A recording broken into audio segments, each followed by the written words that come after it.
அஸ்ஸலாமு அலைக்கும் வரஹ்மத்துல்லாஹி வபரகாத்துஹு. அலைக்கும் அலைக்கும் சலாம். அம்மா, சலாம். அதாவது நாங்க இந்த சர்க்கரை நோயாளியால ரொம்ப கஷ்டப்படுறாங்க இல்லையா? எல்லாரும் மக்கள் இன்னைக்கு. ஆமா. அதனால சின்ன சின்ன பசங்க, பெரியவங்க எல்லாருக்குமே பல பிரச்சனைகள் அதனால. ஆமா. ஆனா நாங்க வந்து சர்க்கரை நோயே உன்னை ஒரு நாள் நாங்கள் வெல்வோம் அப்படின்னு ஒரு ஆமா. ப்ராஜெக்ட் ஒண்ணு ஸ்டார்ட் பண்ணியிருக்கிறோம். கண்டிப்பா. இதுக்கு வந்து என்னன்னா, இந்த ம். சர்க்கரை நோய் ஏற்கனவே வந்து அதுல ம். கஷ்டப்பட்டவங்களா இருக்கலாம். அல்லது ம். வந்து சர்க்கரை நோய கட்டுப்பாட்டுல வச்சவங்களா இருக்கலாம். அல்ல ம். சர்க்கரை நோய வந்து கரெக்ட்டா மெயின்டெயின் பண்ணி, அது எந்த பாதிப்பையும் அடையாம இருந்திருக்கலாம். ம். அல்லது கவனிக்காம வுட்டு, ம். நிறைய பாதிப்புகளுக்கும் ஆயிருக்கலாம். ம். அந்த நோயாளிகளுடைய அனுபவங்கள கேட்டு, ம். நாங்க எம்எஸ்கே மஸ்ஜித் சேவை குழுங்கிற ஒரு யூடியூப் சேனல்ல போட்டுக்கிட்டு இருக்கிறோம். ம். அதோட இன்ஷா அல்லாஹ் சில டாக்டர்களையும் நாங்க அப்ரோச் பண்ணி, ஒரு கைடன்ஸ் குடுக்கணும். இன்ஷா அல்லாஹ். அப்படிங்கிற ஒரு முயற்சியில ஈடுபட்டுருக்கிறோம். சரிங்க. நீங்க உங்க அனுபவங்கள சொல்லுங்க. ம். ஊர் பேர் சொல்ல வேண்டாம் நீங்க. சரிங்க. சரிம்மா. சரிங்க. சொல்லுங்கம்மா. சர்க்கரை நோய் உங்க குடும்பத்துல எந்தெந்த அளவுக்கு கஷ்டப்படுத்தியிருக்கு? சர்க்கரை நோய் ரொம்ப கஷ்டப்படுத்தி இருக்கு. ஃபர்ஸ்ட் எங்க வீட்டுக்காருக்கு இருந்துச்சு. 35 வருஷமா இருந்து ரொம்ப உங்களுக்கு ம். மேரேஜ் ஆனது எந்த வருஷம்? மேரேஜ் ஆனது எனக்கு வந்து 85 85. 85 ஒரு 40 வருஷம் ஆச்சு. அப்ப ஹஸ்பண்டுக்கு வந்து எப்ப சுகர் வந்துச்சு உங்களுக்கு மேரேஜுக்கு அப்புறம்? ஒரு 3 வருஷத்துல கல்யாணம் ஆகி 3 வருஷத்துலயே அவருக்கு சுகர் வந்துருச்சு. வந்துருச்சு. ஆமா. அப்ப அவருக்கு என்னம்மா வயசு இருக்கும் அநேகமா? அப்ப அவருக்கு வந்து வயசு வந்து 32. 32. எப்படி ஆமா. கண்டுபிடிச்சீங்க சுகர் இருக்குதுன்னு? அந்த இடுப்ப சுத்தி ஒரே முதுகு, இடுப்பு, வயிறு எல்லாம் கட்டி கட்டியா கலல மாதிரி வந்துச்சு. கட்டி கட்டியா வந்துச்சு. சிவப்பு சிவப்பா கட்டி கட்டியா வந்துச்சு. சரி, சரி. முதல்ல போய் நீங்க டாக்டர்ட்ட காட்டும்போது எவ்வளவு இருந்துச்சு சுகரு? முதல்ல அத டெஸ்ட் பண்ணி பார்க்கும்போதே சுகர் சிவியரா ரொம்ப இருந்தது தெரிஞ்சுச்சு. 350 இருந்தது தெரிஞ்சுச்சு. அப்ப ரொம்ப நாளா அவருக்கு சுகர் இருந்துச்சு. பட் அவருக்கு தெரியல அவருக்கு. தெரியல. அவர் என்ன ஒர்க் பண்ணாருங்க? அவரு ஹையர் செகண்டரி ஸ்கூல்ல வாத்தியாரா இருந்தாரு. +1 +2 வாத்தியார். சரி, சரி. சரி, அந்த காமர்ஸ். டாக்டர் வந்து நீங்க சுகர் செக் பண்ண உடனே டாக்டர் உங்களுக்கு என்ன அட்வைஸ் குடுத்தாங்க? அவங்க வந்து அந்த ஒரு சார்ட் ஒண்ணு எழுதி குடுத்தாங்க. அந்த மாரி இருக்கணும். வாக்கிங் போணும். உணவு கட்டுப்பாடு, மெடிசன் எல்லாமே எடுத்துக்கிறணும்னு சொன்னாங்க. சரி. அத உங்க வீட்டுக்காரர் கரெக்ட்டா ஃபாலோ பண்ணாரா? இல்ல, கரெக்ட்டா ஃபாலோ பண்ணாங்க. கொஞ்ச நாள் கரெக்ட்டா ஃபாலோ பண்ணாங்க. அப்புறம் அதே ஃபாலோ பண்ணி அவங்கனால முடியல. இது பண்ண முடியல. என்ன ஆனா முடியல உங்களுக்கு? ஓரளவுக்கு எது முடியல உங்களுக்கு? மெடிசின் மெடிசின் சாப்பிட்டாரா கரெக்ட்டா? கரெக்ட்டா மெடிசன் சாப்பிடல. சாப்பிடாம விட்டுட்டாரு. ஆமா, சாப்பிடாம விட்டுட்டாரு. ஆனா சரி. உணவு கட்டுப்பாடு இருந்துச்சு அவர்கிட்ட. உணவு என்ன கட்டுப்பாடு. உணவு கட்டுப்பாடுனா, என்ன உணவு கட்டுப்பாடுல இருந்தாரு அவரு? இந்த மட்டன், சிக்கன் அதிகமா சாப்பிட மாட்டாரு. ம், கொழுப்பு ஐட்டம் அதிகமா சாப்பிட மாட்டாரு. இனிப்பு தொடவே மாட்டாரு. ம். அவர் அந்த இந்த மா- சுகர் பேஷண்ட் ஆனதுக்கு அப்புறம் வந்து, ஆ, அவருடைய உணவு கட்டுப்பாடு அப்படிங்கிறது, மட்டன் சாப்பிட மாட்டாரு, சிக்கன் சாப்பிட மாட்டாரு. இனிப்பு அறவே தொட மாட்டாரு. மீன் மீன் சாப்பிடுவாரா? மீன் சாப்பிடுவாரு. தம்பி மீன் ஒரு மட்டும். நிமிஷம் தம்பி. மீன் மட்டும் சாப்பிடுவாரு இல்லையா? மீன் மட்டும் சாப்பிடுவாரு. மற்றபடி அதிகமா எந்த மாரி உணவ எடுத்துக்குவாரு அவரு? சர்க்கரை நோய் வந்ததுக்கு அப்புறம்? கீரை, ம், கீரை, ம். இது மற்றபடி எல்லாம் நார்மலா எல்லா சாப்பாடுமே சைவம் சாப்பிடுவாரு. சாப்பிடுவாரு. அதிகமா சைவம் சாப்பிட்டுக்குவாரு இல்லையா? அதிகமா சைவம் சாப்பிடுவாரு. சரி, சரி. ஆனா மருந்து மாத்திரையும் வந்து ஒரு கரெக்ட்டா ரெகுலரா அவரு சாப்பிடல இல்லையா? சாப்பிடல. ஆமா, சாப்பிடல. சரி. அப்புறம் என்ன ஆச்சு அது? அப்புறம் கொஞ்ச நாள் கழிச்சு திரும்ப டெஸ்ட் பண்ணி அது ஏதாவது ஒரு பிரச்சனை வரையில குளிர் காய்ச்சல் அந்த மாதிரி ஏதாவது வரும்போது டெஸ்ட் பண்ணா சுகர் கூட இருக்கும். சரி. அந்த மாதிரி அப்படியே வருஷங்கள் சுகர் அப்படி அதாவது அந்த மாதிரியே ஒரு இதாவே இருந்தார். ஆனா சாப்பாடு கண்ட்ரோல் இருந்துச்சு. ம், கட்டுப்பாடு சாப்பாடு. ஆனா வாக்கிங் சொல்லுவாங்க. இவர் வாக்கிங் போக மாட்டாரு. ம், டாக்டர் சொன்ன மாதிரி வாக்கிங் போக மாட்டாரு. ம், மத்தபடி இனிப்பே தொட மாட்டாரு. மத்த இனிப்பு ஐட்டம் எதுவுமே சாப்பிட மாட்டாரு. பழங்கள் எல்லாம் சாப்பிட மாட்டாரு. ம். மட்டன், மாத்திரை சாப்பிடாம எத்தன வருஷம் இருந்தாரு? மாத்திரை சாப்பிடாம ஒரு 10-15 வருஷம் இருந்தாரு. ஓ! சர்க்கரை நோய் வந்தும் கூட ஒரு 15 வருஷம் மாத்திரையே சாப்பிடல அவரு. சாப்பிடல. அப்புறம் கொஞ்ச அதுக்கப்புறம் நாள் என்னென்ன தாக்கம் வந்துச்சு உடம்புல? உடம்புல அதுதான் அந்த ஹார்ட் இதா இருக்குன்னு சொன்னாங்க. அப்புறம் உடல் நடுக்கம் இருந்துச்சு. ம், அப்புறம் அதோட ஒர்க் பண்ணிக்கிட்டு தான் இருந்தாரு. அப்படி ஆனா முடியாம தான் அப்புறம் அப்பெண்டிக்ஸ் வந்துச்சு. ம். மாதிரி பல ஆப்ரேஷன் பண்ணி இப்போ வச்சிருந்தோம். ம். ரொம்ப இது பண்ணி 4 நாளா கேப்பதே சாப்பிட்டு அப்புறம் ஆப்ரேஷன் பண்ணி அப்புறம் அதுல இருந்து எந்திரிச்சு வந்தாரு. ஆனா சுகர் தான். ம். ம். சுகர்லயே பல இதுல முடியாம இருந்து வந்தாரு. 40 வருஷம் கடத்தி ம். 37 வருஷம். ம். அப்புறம் வந்து கடைசியில பார்த்தா கிட்னி அவருக்கு செயல்பாடு இல்லாம போயிருச்சு. ஒரு ம். 3 வருஷமா கிட்னி ரொம்ப இல்ல அதுக்கப்புறம் ஒரு 15 வருஷமா மாத்திரை சாப்பிடல. மாத்திரை அதுக்கப்புறம் சாப்பிட எப்ப இருந்து மாத்திரை சாப்பிட ஆரம்பிச்சாரு? மாத்திரை சாப்பிடல. ஆனா அவர் இங்கிலீஷ் மாத்திரை சாப்பிடல. 10 வருஷமா எந்த ட்ரீட்மெண்ட் மாத்திரை கீத்திரை சாப்பிடாம ஆ. அதுக்கப்புறம் என்ன பண்ணாரு, ஹோமியோபதியில ட்ரீட்மெண்ட் சுகருக்கு எடுத்தாரு. ம். சாப்பிட்டாரு. ம். ஆனா அது ஒரு கொஞ்ச நாள் கண்ட்ரோல்ல இருந்துச்சு. ஆனா கண்ட்ரோல்ல இல்ல மறுபடியும். அந்த ம். இது கூட சுகர் கூட தான் இருக்கும். சரிங்க. எப்ப டெஸ்ட் பண்ணாலும் சுகர் கூட தான் இருக்கும். ஆனா ம். இடையில திடீர்னு முடியாம போகும். நரம்பு பிரச்சனை ம். இந்த மாதிரி இருந்துச்சு. ம். ஆனா என் மகனுக்கு மாதிரி பெரிய ஃபால்ட்டா வரல. அப்பப்ப முடியாம வரும். டெஸ்ட் பண்ணா சுகர் கூட இருக்கும். அது எத்தன அப்படியே வயசுல அவர் மவுத்தானாரு? அவருக்கு மவுத்தாகையில 68. 32 வயசுல சுகர் ஆரம்பிக்குது. 68 வயசுல மவுத்தாகுறாரு. 68 ஆனா வந்து அவரு 67. இல்ல 40 வருஷமாவே அவர் இங்கிலீஷ் மெடிசின் பக்கம் போகவே இல்லையா அவரு? அப்புறம் கடைசியா இங்கிலீஷ் மெடிசன் ஒரு 10 வருஷமா இங்கிலீஷ் மெடிசன் தான் சாப்பிட்டுக்கிட்டு இருந்தாரு. இன்சுலின்லாம் போட்டாங்களா? ஆமா. இங்கிலீஷ் மாத்திரை மருந்து சாப்பிடலையே அது பத்தல. பவர் பத்தலன்னு சொல்லிட்டு இன்சுலின் போட்டார். கடைசியா ஒரு 4 வருஷம் 5 வருஷமாவே போட்டாரு. ஓஹோ! ஆனா அவர் இடையில இடையில சாப்பிட்டது வந்து ஒன்லி ஹோமியோபதி மெடிசின் தான் சாப்பிட்டுருக்காரு. ஆமா. இடையில ஒரு 10 வருஷம் ஹோமியோபதி மெடிசன் தான் வேற சாப்பிட்டாரு. ஆயுர்வேதிக் பக்கம்லாம் போகல அவரு. போகல. ஆனா அவரு லைஃப் அந்த சுகர் வந்ததுக்கு அப்புறம் அவருடைய உணவு கட்டுப்பாடுங்கிறது, ஆ. மட்டனு, இந்த மாரி பீஃபு, இந்த மாரி சிக்கன் இதெல்லாம் சாப்பிட மாட்டாரு அதிகமா. அதிகம் அதிகமா அதிகம் சாப்பிட்டது வந்து அவரு சைவம் தான் இல்லையா? அதிகம் சாப்பிட மாட்டாரு. லைட்டா எப்பயாவது கல்யாணம் ஆனா இதுக்கு அதிகமா அவரு உணவு கட்டுப்பாடுங்கிறது அவர பொறுத்தவரைக்கும் சைவ சாப்பாடு தான். சைவ சாப்பாடு தான். சரி. ரைட். இப்ப என்னாச்சு? மகனுக்கு என்னாச்சுங்க? மகனுக்கு வந்து இவனுக்கு தான் 2017ல வந்து ரொம்ப ஃபிட்ஸ் மாதிரி வந்துச்சு. இல்ல ஃபிட்ஸ் சுகருக்கு முன்னாடியே ஃபிட்ஸா? சுகர் கண்டுபிடிக்கிறதுக்கு முன்னாலே ஃபிட்ஸ் வந்துச்சு. ஆனா அப்போலாம் சுகர்னால நம்மளுக்கு தெரியல. ம். ஆனா சுகர் இருந்திருக்குது. நம்மளுக்கு தெரியல. நம்ம அதை முதல்ல கவனிக்கல. போனோனமே டாக்டர் சுகர் தானே டெஸ்ட் பண்ணுவாங்க எல்லாருமே. ஆனா ஸ்ட்ரோக் வந்திருக்கையில அவனுக்கு அப்ப சுகர் இல்லைங்கிற மாதிரி தான் சொன்னாங்க. சுகர் அப்போ இல்ல இல்ல. இப்ப பையனுக்கு என்ன வயசுங்க? இப்ப 33 இப்ப 33 நடக்குது. சரி இந்த நோயெல்லாம் அந்த பையனுக்கு ஆரம்பிச்சு எப்ப ஆரம்பிக்குது? ஃபர்ஸ்ட் நோய் எப்ப வருது? ஃபர்ஸ்ட் 2017ல ஸ்ட்ரோக் வந்துச்சு. அப்புறம் 2017 ஸ்ட்ரோக்கு. கை ம். இடது பக்கம் கை வேலை செய்யாம போய் பெரிய ஆபரேஷன் பண்ணிருக்கு. இதெல்லாம் வந்து எதனால ஏற்பட்டதுங்க?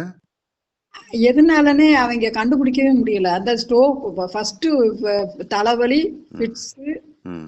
இந்த மாதிரி படிப்படியா வந்து கடைசியில ஆஸ்பத்திரியில வச்சிருந்தோம். இது கேஎம்சில வச்சிருந்தோம். ம். அப்புறம் கை ஆபரேஷன் பண்ணி கை வேலை செய்யாம போயிருச்சு. கை ம். அழுகி போயிருச்சு இடது பக்க கை.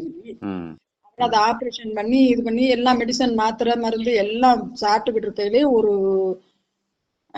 5-6 வருஷமா சாப்பிட்டுக்கிட்டு இருக்கையிலே திடீர்னு ஒரு நாள் நெஞ்சு வலிக்குது, ஒரே வாந்தி எடுத்துக்கிட்டு இருந்தான். ம். அப்ப திரும்ப போய் நம்ம அதே ஆஸ்பத்திரியில கேஎம்சில காட்டும்போது ஹார்ட் அட்டாக்கு ம். அப்படின்னு சொல்லி அப்பதான் லைட்டா நீங்க சுகர் இருந்திருக்குது உங்களுக்கு தெரியலன்னு திருப்பி நம்மளையே கேட்டாங்க. ம்.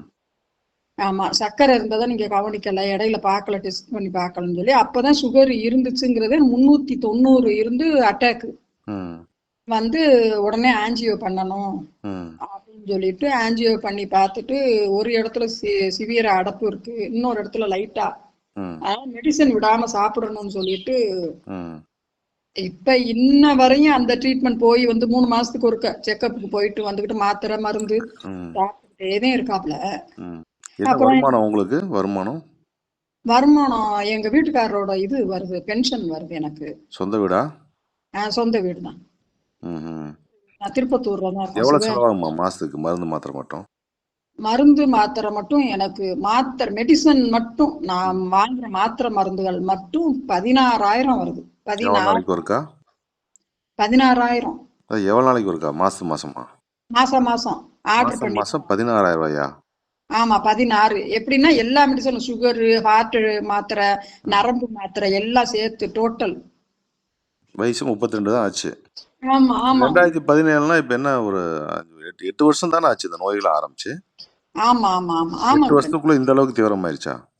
இந்த அளவுக்கு தீவிரமா எல்லாம் ஒன்னொன்னா எல்லாம் வந்து இப்ப கடைசியில எனக்கு என்ன பயமா இருக்குன்னா, அவருக்கு கிட்னி பிரச்சனை வந்த மாதிரியே இவனுக்கு வந்துருமோன்னு பயமா இருக்கு தம்பி.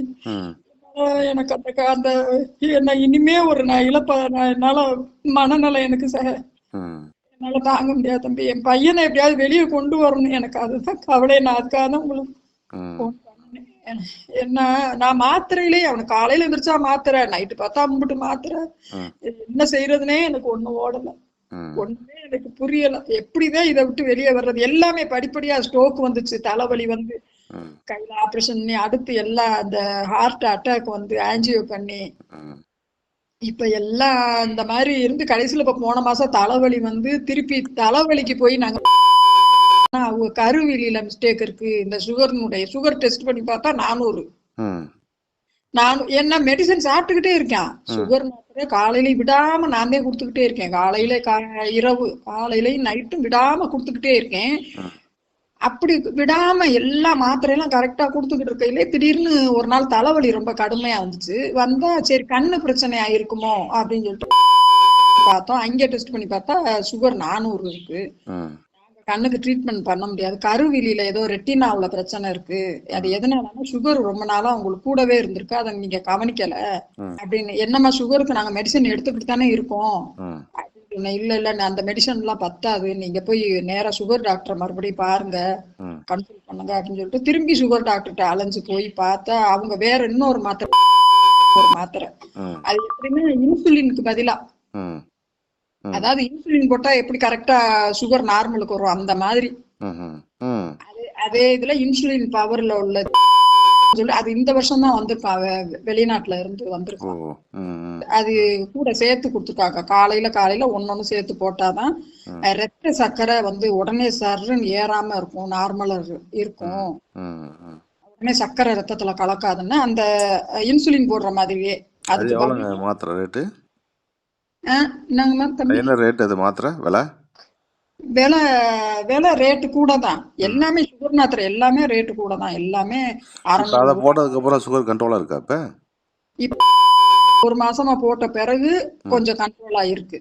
ம் ம் கொஞ்சம் கண்ட்ரோலா இருக்குன்னா, நான் ஒரே ஒரு வாட்டி பார்த்தோம். ஒரு 2 தடவை செக் பண்ணி பார்த்தோம். விரல்ல குத்தி செக் பண்ணி பார்க்கும்போது 140, 150 அந்த அளவுக்கு மட்டும். இப்போ இன்சுலினும் போடுறீங்களா? இல்ல இன்சுலின் இன்னும் எடுத்துக்கல. இன்சுலின் அவன் வேணான்ட்டேன். எனக்கு ஊசி குத்துனா எனக்கு வலிக்கும், எனக்கு இன்சுலின் வேணாம், அதுக்கு பதிலா மாத்திரையை கொடுத்துருங்கன்ட்டான் அவன். ம் அப்புறம் யோசிச்சு சரி வேற வழி இல்ல, டேப்லெட்டாவே கொடுத்துருவோம் ம் அப்படின்னு இப்போ சொல்லி டேப்லெட். உங்களுடைய அனுபவமாக கிட்டத்தட்ட நீங்கள் ஒரு 40 வருஷமா உங்கள் ஹஸ்பண்டுக்கு உங்கள் பையனுக்கு இப்படியே இந்த சர்க்கரையினால நீங்கள் படாத பாடுபட்டுட்டு இருக்கிறீங்க. உங்களை ஆமாங்க. ஒரே ஒரு கேள்வி கேட்குறேன். சொல்லுங்க தம்பி. இதில் கிடைச்ச அனுபவங்களை வச்சு பார்க்கும்போது ம். சர்க்கரை நோயாளிகள் எப்படி இருக்கணும், அல்லது உங்கள் வீட்டுக்கார் எப்படி இருந்திருக்கணும் அப்படின்னு உங்கள் மனசில் ஏதாவது சொல்லுதா? எங்க வீட்டுக்காரர் எப்படி இருந்தாருன்னா, அவர் நிறைய படிச்சவரு, கரெக்டா இருந்தார், ப்ராப்பரா இருந்தாரு. ம் என்ன இடையில 10 வருஷம் மெடிசன் 10, 15 வருஷமா இங்கிலீஷ் மெடிசன் எடுத்துக்கிறல. ம் அலோபதி எடுத்துக்கிறாதனாலயா என்னன்னு தெரியல. ஆனா எவ்வளவுதான் அவர் கரெக்டா வந்து ம் அந்த, அதாவது எங்க பையனுக்காவது அவ்வளவு கட்டுப்பாடு இல்ல. அவர் எல்லாத்துலயுமே கட்டுப்பாடா கரெக்டா இருந்தார். ம் ப்ராப்பரா இருந்து கட்டுப்படுத்த முடியல. அந்த ம் சர்க்கரையை வந்து இது பண்ண முடியல, ம் ம் கட்டுப்படுத்த முடியல. அது வந்து ஃபர்ஸ்ட் அவருக்கு கண்ணை பாதிச்சு அந்த கொரோனா சமயத்துல 2020 கண்ணு 2 கண்ணு ஆபரேஷன் பண்ணோம். ம் ம் ஃபர்ஸ்ட் ஒரு கண்ணு ஆபரேஷன் பண்ணி அடுத்த கண்ணு இன்னொரு கண்ணு, அவர் ரெட்டினாவுல இதே பிரச்சனை தான் சர்க்கரையினால. ம் அப்புறம் இன்னொரு கண்ணு ஆபரேஷன் பண்ணி 2 கண்ணு ஆபரேஷன் பண்ணி 2020 அப்புறம் அப்படியே திரும்ப முடியாம ரொம்ப முடியாம இருந்தாரு. ம் இல்லை, நான் கேட்குற கேள்வி என்னன்னா, அவர் ம். கட்டுப்பாடாக இருந்தார், கரெக்டாக இருந்தார், ரைட்டு. ம். இருந்தாலும் இதை நாங்கள் செஞ்சுருக்கலாம் அல்லது செய்யாமல் இருந்திருக்கலாம் அப்படி ஏதாவது தோணுதான்னு கேட்குறேன், உங்கள் இல்ல அனுபவத்தில் கேட்குறேன். தோணல. எல்லாம் கரெக்டா தான் இருந்தோம். ஆனா கட்டுப்படுத்த முடியலையே சர்க்கரையை. ம் இல்லை, அவர் கட்டுக்குள்ள 10 வருஷம் ஒரு மாத்திரை சாப்பிடாம இருந்தார், அதை வந்து நீங்கள் தப்புன்னு நினைக்கிறீங்களா? அத நான் தப்புன்னு நினைக்கலையே. ஏன்னா ஏன்? அவர் கரெக்டா ப்ராப்பரா தானே இருந்தாரு. கட்டுப்பாடு, உணவு கட்டுப்பாடுல கரெக்டா தானே இருந்தாரு. ம் இல்லை, உங்கள் உணவு கட்டுப்பாடுங்கிறது சைவ உணவு கரெக்டாக சாப்பிட்டுக்கிட்டு இருந்தார் இல்லையா? ஆமா. இப்போ இப்போ இந்த பையனுக்கு வந்து இவ்வளோ கஷ்டப்படுறா அப்படி. இந்த பையனுக்கு இந்த சர்க்கரையினால ரொம்ப கஷ்டப்படுறாப்ல. மனநிலை பாதிச்சிருச்சு. இப்போ என்ன, இதுக்கு இந்த பையனுக்கு இந்த சர்க்கரை நோய் வர்றதுக்கு என்ன காரணமாக இருக்கும்னு நினைக்கிறீங்க நீங்கள்? என்ன காரணம்னா அவங்க சொல்றாங்க அவங்க அப்பாவுக்கு இருந்தனாலதான் அவனுக்கு வந்திருக்கு. ம் அப்படின்னு சொல்லி சொல்றாங்க. எனக்கு சர்க்கரை இல்ல. எனக்கு வருஷம் வருஷம் முழு உடல் பரிசோதனை பார்க்கும்போது எனக்கு சர்க்கரை இல்ல. ஆனா அந்த அவங்க அத்தாவுக்கு இருந்த சர்க்கரை அப்படியே இவனுக்கு வந்துருச்சு. அதே வயசுலயே அதே வயசுல இப்ப ரொம்ப அதே எந்த வயசுல வந்துச்சுன்னு தெரியல. கன்ஃபார்ம் நம்ம சொல்ல முடியல. ஆனா ரொம்ப வருஷமா இருந்திருக்கு. இந்த பையன் நல்லா ஓடி ஆடி விளையாடக்கூடிய ஆளா இவரு? இல்ல 32 வயசு ஆகுது. இல்ல அந்த ஸ்போர்ட்ஸ் எல்லாம் போவா அப்படியா? சின்ன வயசுல ஸ்போர்ட்ஸ், விளையாட்டு இந்த மாதிரி இதுல ஈடுபாடு இருந்தாச்சா? நல்லா ஓடி ஆடி திரிவான். இடையில அந்த ஸ்ட்ரோக் வந்ததுல இருந்தா இல்ல நான் கேட்கறது விளையாட்டுக்கு போவாரான்னு கேட்கறேன். இப்ப இல்ல இல்ல ஸ்கூல்ல எந்த விளையாட்டு எந்த ஸ்கூல்ல இது ஸ்கூல்னா சிபிஎஸ்சில படிச்சாரா? மெட்ரிகுலேஷன்ல படிச்சாரா? இல்ல மெட்ரிகுலேஷன்ல தான் இதுலதான் சரி ரைட் ஓகே. ஸ்கூல் பேர் சொல்ல வேண்டாம். நான் கேட்கறது வந்து இந்த ஸ்கூல்ல படிக்கக்கூடிய காலத்துல இவரு ஒரு விளையாட்டுல ஆர்வமா இருந்தாரா? இல்ல விளையாட்டுல எல்லாம் ஆர்வமா இல்ல. நல்லா படிப்பாப்பிடியா? நல்லா படிக்க மாட்டேன். அந்த அளவுக்கு நல்லாலாம் படிக்க முடியாது அவனுக்கு. சரி ஏன்னா சரி அவனுக்கு சரி மூளை சரி. கஷ்டி அந்த அளவுக்கு. ஆனா உங்க வீட்டுக்காரர் வந்து வாக்கிங்லாம் போகல இல்லையா? வாக்கிங்லாம் போகல அவரு. ஆனா வண்டி தான் எக்ஸிடி வண்டி வச்சுக்கிட்டு தான் ஸ்கூலுக்கு போவாரு வருவாரு. பள்ளிவாசலுக்கு தொழுக போவாரு. சரி சரி சரி. சரி இன்ஷா அல்லாஹ் நான் சில டாக்டர்கள்ட்ட கன்சல்ட் பண்ணிட்டு நான் லைனுக்கு வரேன். ஓகே. ரைட். சரி. அஸ்ஸலாமு அலைக்கும். அலைக்கும் சலாம்.